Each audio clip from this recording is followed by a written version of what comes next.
Alors que Mike Tyson rentre chez lui, il trouve sa maison en flammes, avec son fils de 10 ans, Marcus, piégé à l'intérieur.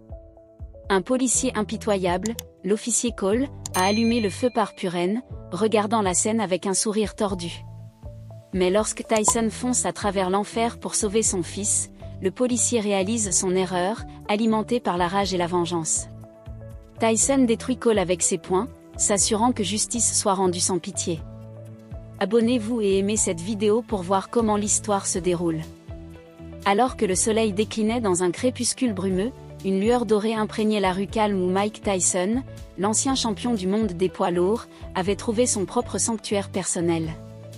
À l'intérieur, Marcus Tyson, un garçon de 10 ans plein de vie, était assis, transpercé par l'écran de sa console de jeux vidéo. Les paysages vivants des mondes virtuels remplissaient son imagination. La scène était une nature morte de tranquillité jusqu'à ce qu'une berline sombre, avec des lumières bleues et rouges clignotantes, s'arrête lentement devant la voiture de patrouille en silence, annonçant l'arrivée de l'officier Darren Cole. L'officier Cole, coupant une silhouette menaçante, se projeta dans l'étreinte ténébreuse du crépuscule. La silhouette redoutée était célèbre dans toute la communauté pour ses abus de pouvoir incontrôlés, ciblant les familles noires et les minorités avec un règne de terreur, se faisant passer pour la justice. Mais en cette douce soirée, les intentions venimeuses de Cole allaient plus loin qu'un simple profilage racial. Un plan impitoyable se déroulait dans l'ombre de son esprit, un stratagème qui plongerait ce quartier paisible dans le chaos et déclencherait une réaction en chaîne qui se répercuterait bien au-delà de ses rues. L'air frais de la nuit effleurait le visage de l'officier Cole alors qu'il sortait du véhicule. Sa posture rigide et sa démarche inébranlable dégageaient un air de menace. Ses yeux sombres et pénétrants se concentraient sur la maison de Tyson, comme un prédateur traquant sa proie, la faible lueur des lumières intérieures projetant une ombre menaçante sur la propriété. À ce moment, l'antipathie de Cole envers le boxeur à la retraite atteignit un paroxysme. Son cœur se remplit d'une envie perverse de détruire. Tyson n'était pas simplement un homme noir dans la banlieue sous le couvert des ténèbres. L'officier Cole se faufila le long de la maison de Tyson, ses mouvements prédateurs sourds et précis. Une danse de destruction se déroulait sous le couvert de la furtivité alors qu'il naviguait dans les ombres. Sa main gantée tenait un bidon d'essence, son contenu mortel clapotant à l'intérieur, une menace cachée dans chaque mouvement fluide, à chaque pas délibéré. Cole commença à arroser la propriété d'essence, l'odeur piquante du liquide volatile remplissant l'air de son parfum acide.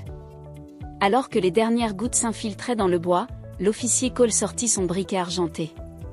Le clic métallique de son allumage résonna dans le calme du soir. D'un seul mouvement rapide, il laissa le briquet glisser de sa prise, le regardant tomber d'un bout à l'autre vers les fondations imbibées d'essence de la maison de Mike Tyson. Une faible lueur du soleil déclinant scintillait sur sa surface polie, dansant sur le liquide volatile comme un prélude à l'enfer qui allait engloutir la propriété. La nuit explosa dans le chaos.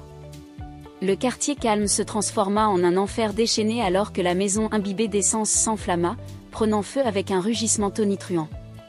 La conflagration, comme un poing ardent, bondit vers le haut, dévorant les panneaux de bois et les fenêtres dans son appétit vorace pour la destruction.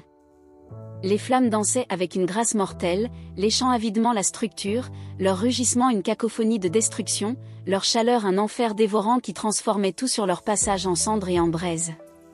Dans les confins silencieux et enfumés de la maison, Tyson, Marcus, était une image de l'oubli. La console de jeux vidéo, avec ses charmes addictifs, avait piégé son esprit dans des jours d'évasion. Le premier soupçon de danger, une vrille de fumée insaisissable dérivant dans l'air, passa inaperçu, échappant à l'attention de Marcus comme un voleur dans la nuit. En quelques secondes, la maison autrefois paisible devint un cauchemar de bois en feu et de fumée âcre. L'air, même, et la force oppressante volaient les poumons de Marcus. Ses premières curiosités se laissèrent emporter par la terreur alors que les détecteurs de fumée perçaient l'air. Il se précipita vers la porte d'entrée, mais quand il attrapa la poignée, l'agonie transperça sa main, la brûlant dans une frénésie de peur et de désespoir. Il se précipita vers la fenêtre, le verre tremblant avec l'intensité des flammes. Leur lumière vacillante peignait les murs dans une lueur étrange. La peur et le désespoir de Marcus atteignirent un paroxysme de fièvre. Des coups frénétiques frappaient la fenêtre et des cris à l'aide résonnaient à travers l'enfer, mais ne donnaient aucune réponse. Puis, à travers le voile brumeux de fumée et de larmes, Marcus le repéra. L'officier Cole, bras croisés sur sa poitrine, son sourire cruel figé dans un rictus sinistre, regardait la scène se dérouler avec un détachement glaçant. La réalisation que cet homme, un supposé protecteur de la loi, était derrière cette horreur envoya une nouvelle vague de panique parcourir le corps de Marcus. Son esprit courait pour trouver un moyen de sortir de ce cauchemar. Le sourire de Cole s'élargit, ses traits se tordant dans un rictus inquiétant de malveillance. Son plaisir dans la peur et l'agonie de Marcus irradiait de chaque pore. « Je suppose que tu es coincé, gamin, dit-il, sa voix dégoulinant d'une satisfaction venimeuse.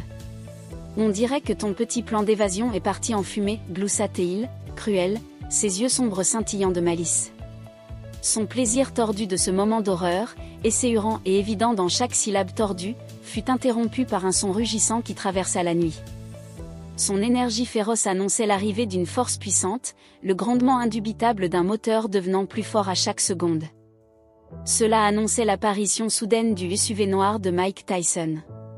Le véhicule massif s'arrêta brusquement devant la maison en feu, le crissement de ses pneus ajoutant au chaos de la scène. L'arrêt brutal, une ponctuation qui modifia l'équilibre des pouvoirs. La vue de sa maison bien-aimée, engloutie par les flammes, l'endroit qui avait été son havre de paix et son refuge, réduit à un enfer déchaîné, frappa Tyson avec la force d'un coup au ventre. Le temps sembla s'arrêter. Le crépitement du feu rugit, le seul son au monde. Le chaos et l'agitation de la scène furent réduits à un terrible silence qui imprégna l'âme de Tyson. Ses yeux s'écarquillèrent d'horreur. Il vit la dévastation devant lui. Son esprit luttait toujours pour traiter la vue de tout ce pourquoi il avait travaillé. Tout ce qu'il avait aimé, consumé par les flammes. L'horreur viscérale de Tyson fut brisée par un cri désespéré qui déchira la nuit, un cri perçant, l'incarnation même de la terreur et du désespoir. En un instant, l'attention de Tyson se porta sur la fenêtre où il aperçut son fils terrifié, Marcus. Son petit corps pressé contre la vitre, ses traits tordus dans un masque de peur primitive. Dans une frénésie d'émotions brutes, Tyson explosa hors de la sécurité de son véhicule. Ses muscles se tendaient et s'enroulaient avec une énergie furieuse. Son cœur battait avec l'intensité d'un ouragan. Les flammes dansaient autour de lui, leurs rugissements crépitants et leur sinistre symphonie de destruction. Mais Tyson n'y prêta aucune attention. Son seul objectif était fixé sur la silhouette à la fenêtre, les cris terrifiés de son fils comme un soufflet qui attise les flammes de sa fureur.